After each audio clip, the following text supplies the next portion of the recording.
শেষ ঠিকানা যদি 3.5 হাত মাটি হয়, তাহলে কিসের তো ক্ষমতার দাপট?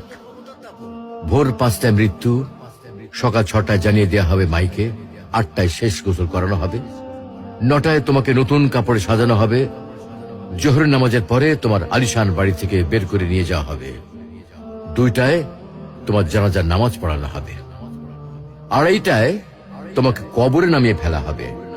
মাটি দেওয়া শেষ হয়ে গেলে কেউ তোমার জন্য দোয়া করবে, আর কেউ চলেও আসবে।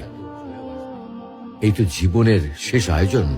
তো কিসের তো অহংকার, কিসের তো ক্ষমতার দাপট? হ্যাঁ, ক্ষমতা কারোর জন্য চিরস্থায়ী নয়। অন্যায় ভাবে কাউকে ঠকালে একদিন ঠিক নিজেকেও ঠকতে হবে, এটাই নিয়ম। হ্যাঁ, এটাই নিয়ম।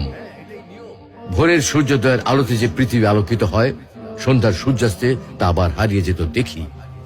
অসত্য দিয়ে সত্যকে কখনো ঢেকে রাখা যায় না।